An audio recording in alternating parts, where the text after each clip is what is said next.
Good one. Oh yeah, that's a big one. Gosh. Now I jerked it probably 8 or 10 times that time. God, he is pulling. And you know, at that point with this bait, when you're jerking it like that, he's in the grass. Look at, oh yeah, that's a 5-pounder, easy, giant. Look at them all with him too. There's a whole flock of them with him. Wow, that's old big right there though. Gosh, he's got it all but sideways. That bait was probably already 8 or 10 foot down when he got it. Oh my goodness, look at there. And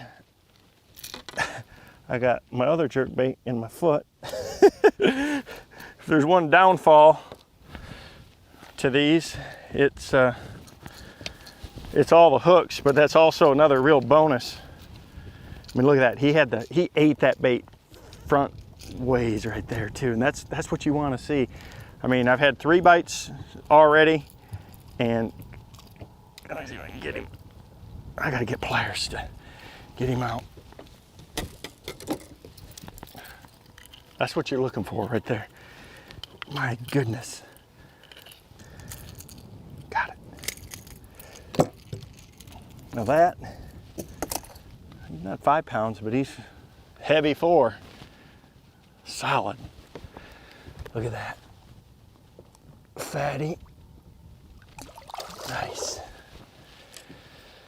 The biggest thing that I've learned about smallmouth fishing for jerkbaits is it's really all about the cadence. You know, on days when they're real aggressive and the fish are feeding up, it's not that critical. But a lot of days, especially a sunny day like this, where you know we're getting, the wind is starting to pick up, but a lot of times like that, it's all about figuring out that right cadence. And so what I try to do is mix it up, you know, and this is true any time of the year.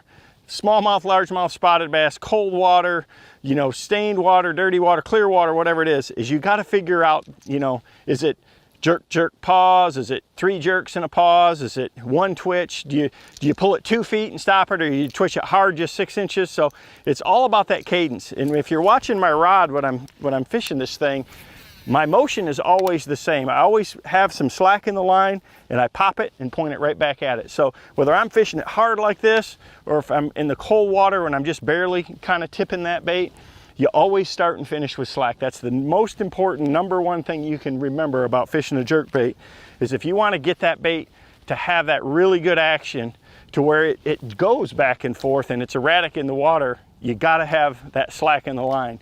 And for smallmouth, especially if the water's warm like this, usually I'm snapping it pretty hard. I'm not pulling it very far forward, but I'm really snapping it. You know, if you can hear that line snap on the surface, you know you're making that bait jump. And I've spent a lot of time in this really, really clear water up here in Michigan where I can watch what those baits do.